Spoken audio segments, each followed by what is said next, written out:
জাতির উদ্দেশ্যে যখন ভাষণ দিলেন প্রধানমন্ত্রী নরেন্দ্র মোদী, তার কিছুক্ষণের মধ্যেই সংঘর্ষ বিরতি লঙ্ঘন করল পাকিস্তান ফের একবার। এবং শুধু তাই নয়, জম্মু কাশ্মীরের নিয়ন্ত্রণ রেখা এবং পশ্চিম সীমান্তে পাকিস্তানি ড্রোনের হানা। অর্থাৎ সোমবার রাতে ইস্তাম্বা এবং আখরোর সেক্টরে ভারতের আকাশ সীমায় পাক ড্রোনের উপস্থিতি নজরে আসে। এরই পাশাপাশি উধমপুরে ভারতীয় সেনার উত্তরাঞ্চলীয় কমান্ডের সদর দপ্তর এবং বিমান ঘাটির ওপরে ড্রোনের উপস্থিতি নজরে আসে বলে জানা গিয়েছে। তার পাশাপাশি জোরালো বিস্ফোরণের শব্দও শোনা যায় পাঞ্জাবের সীমান্ত এলাকা হুশিয়ারপুরে। অর্থাৎ ফের সংঘর্ষ বিরতি চুক্তি লঙ্ঘন করল পাকিস্তান আরো একবার। কিন্তু তারা বারে বারে লঙ্ঘন করছে আর বারে বারেই তারা বলে যাচ্ছে তারা এইসব কিছু করেনি। তাহলে করছে কারা? তাহলে সন্ত্রাসবাদীরা?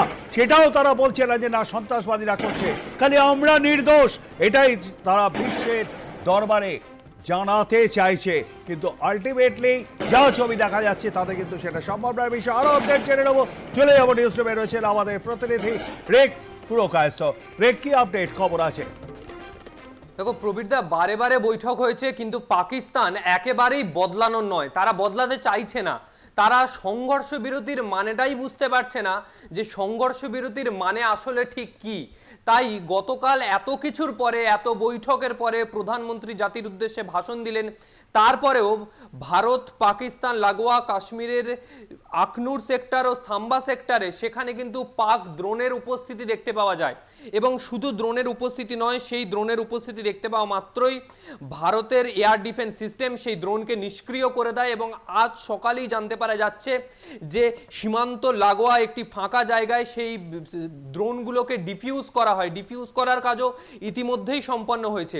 তবে একদিকে যেরকম সংঘর্ষ বিরতি এলওসি বরাবর বারংবার বিক্ষিপ্তভাবে বিভিন্ন সময় উত্তপ্ত হয়েছে, কখনো প্রথম দিন থেকেই যেভাবে পাকিস্তানের তরফে ভারতের সেনা ঘাঁটি, ভারতের সেনা ছাউনিকে লক্ষ্য করে যেভাবে গুলি চালানো হয়েছে, তারপরেই কিন্তু যে যুদ্ধ পরিস্থিতি সেটা কিন্তু পাকিস্তানের এই রকম বর্বরচিত সংঘর্ষ বিরতি চুক্তির মানে না বোঝার কারণেই।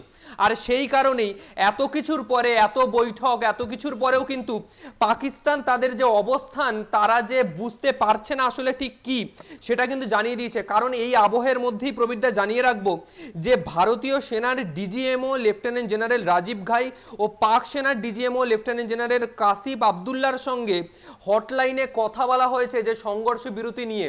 কারণ যে দিকে এই সময়ে বর্তমান পরিস্থিতি এগিয়ে চলছে, গতকাল ডোনাল্ড ট্রাম্পও বলেছেন যে এরপরে পরমাণু যে যুদ্ধ, সেই যুদ্ধের দিকে এগোতে পারে। তাই আগে থেকে সতর্ক হয়ে নিজের দেশের মানুষকে বাঁচানোর জন্য ভারতের প্রতিরক্ষা বিশেষজ্ঞ বা লেফটেন্যান্ট জেনারেলের সঙ্গে কিন্তু পাকিস্তানের লেফটেন্যান্ট জেনারেল কথা বলেছেন। আর এই বলার কারণেই তারা বুঝতে পেরেছেন যে তাদের হাতে আর কিছু নেই। তাহলে এই রকমের আচরণ কেন? যখন সংঘর্ষ বিরতি চুক্তি করা হলো, যখন সংঘর্ষ বিরতি চুক্তি আবার পুনরায় বহাল করা হলো, তারপরে এই রকমের আচরণ যে আবার ভারতীয় সীমানায় ড্রোনের হানা, শুধু কাশ্মীর বা জম্মু লাগোয়া জায়গায় নয়, রাজস্থানের বিভিন্ন জায়গায়, এমনকি পাঞ্জাবের বিভিন্ন জায়গাতেও সেল ডিফিউজের কাজ করা হচ্ছে। অর্থাৎ কিছু কিছু জায়গায় ক্ষেতের মাঝখানে, কারণ পাঞ্জাবের বিস্তীর্ণ অংশ যে জায়গা পাকিস্তানের সঙ্গে তাদের স্থান বিনিময় করে নিচ্ছে, বর্ডার রয়েছে, বর্ডার লাগোয়া জায়গা, বিস্তীর্ণ অংশ কিন্তু সেখানে দেখতে পাওয়া যায় যে কৃষিক্ষেত। আর সেই চাষের জমির মাঝখানে কিন্তু বিভিন্ন ধরনের যে রকেট বা মিসাইলের সেল পড়ে রয়েছে, যেগুলোকে ডিফিউজ করার কাজ আজ সকাল থেকেই শুরু হয়ে গেছে। এবং এই ধরনের আচরণ অত্যন্ত নিন্দনীয়। কারণ পাকিস্তান বদলানোর নয়, তাদের যে চরিত্র, সেই চরিত্র কিন্তু বারবার বুঝিয়ে দিচ্ছে। প্রবীরদা, একদমই তাই। ধন্যবাদ আমাদের সঙ্গে থাকবার জন্য। কথা বলছিলাম আমাদের প্রতিনিধি রেক পুরকায়স্থের সঙ্গে এবং তার থেকেই আপনারা বিস্তারিত শুনলেন।